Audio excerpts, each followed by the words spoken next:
জয় রাধে, জয় নিতাই চৈতন্য। আশা করি আপনারা সবাই খুব ভালো আছেন এবং আনন্দিত আছেন। আমরা আজকে এই আলোচনায় শ্রীমদ্ ভগবদ্গীতা মোক্ষ যোগের 28তম শ্লোকটি আলোচনা করব। আগের দিন আমরা শুনলাম 27তম শ্লোকে ভগবান বলছেন যে ব্যক্তিগণ দেশযুক্ত, হিংসাযুক্ত, তারপরে কি ক্লেশযুক্ত, হিংসাপরায়ণ,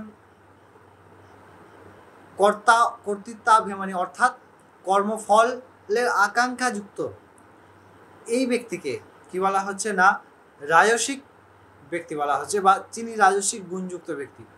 ভগবান, আমি আবারও বলছি এই শ্লোকে, যে আমরা যে এই গুণগুলির কথা ভগবান বলছেন, এগুলি কিন্তু জগতে কার মধ্যে আছে, কে তামসিক ব্যক্তি, কে সাত্ত্বিক ব্যক্তি, কি রাজসিক ব্যক্তি, এগুলি দেখার জন্য নয়। ভগবান কেন বলছেন এই গুণগুলি আমরা যেন নিজের মধ্যে দর্শন করি, তার এই দোষগুলি, তবে গিয়ে আমরা নিজেদেরকে শুধরাতে পারবো, তবে গিয়ে আমরা ত্রিগুণাতীত অবস্থায় পৌঁছাতে পারবো। ভগবান অত্যন্ত সুন্দরভাবে আজকে তামসিক গুণযুক্ত ব্যক্তি বা তামস ব্যক্তির কথা বললেন, তামস পুরুষের কথা বললেন, তার মধ্যে কি কি গুণাবলী প্রকাশিত হয়, আমরা সেই গুণগুলি পরখ করব নিজেদের মধ্যে আছে কিনা।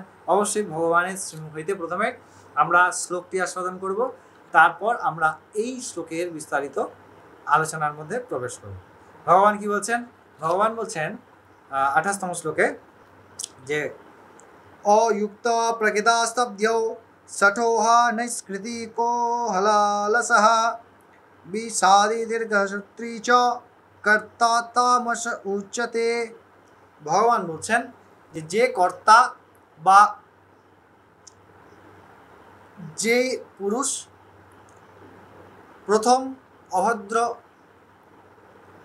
অনমনীয়, অনম্র, দেশযুক্ত, দীর্ঘসূত্রী, অলস বৃত্তির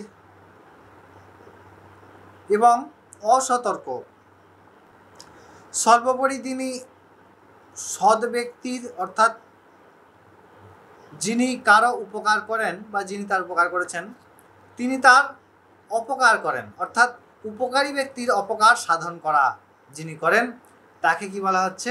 তাকে বলা হচ্ছে তামস পুরুষ।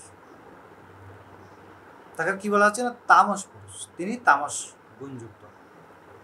তাহলে আমরা নিশ্চয়ই এই বিষয়ে অবগত হলাম যে ভগবান তামস গুণযুক্ত ব্যক্তির মধ্যে কী বলছেন, তিনি দীর্ঘসূত্রী হবেন, তিনি অপরের প্রতি দেশযুক্ত হবেন, তিনি অসতর্ক হবেন, তার মধ্যে সুচিতার কোনো রকম প্রভাব থাকবে না। তিনি তো কারোর উপকার করবেনই না, বরঞ্চ কেউ যদি তার উপকার করে তিনি তার অপকার সাধন করার চেষ্টা করবেন, এবং তিনি অলস প্রকৃতির হবেন, স্তব্ধ, ভগবান বলছেন অলস প্রকৃতির হবেন, অনমনীয় হবেন, অনম্র হবেন, অভদ্র হবেন, এই ব্যক্তিকে বলা হচ্ছে তামস। এবার দেখতে হবে এই গুণগুলি আমাদের মধ্যে কিছু কিছু আছে কিনা। যদি থাকে তাহলে নিশ্চয়ই ভগবানের কৃপায় রেক্টিফিকেশন করতে হবে, এই লেগে শুধরাতে হবে, তবে গিয়ে আমরা সেই ভগবানের কথার অস্তিত্ব বা সেই ভগবৎ চরণাবৃন্দ প্রাপ্তির যোগ্য তা পেতে পারি। অবশ্যই ফাইনাল ভগবানের কৃপা। আপনারা অনেক ভালো থাকবেন। আমরা পরবর্তী দিন আবার পরবর্তী শ্লোক নিয়ে ফিরে আসবো। ততক্ষণ জয় রাধে, জয় নিতাই চৈতন্য।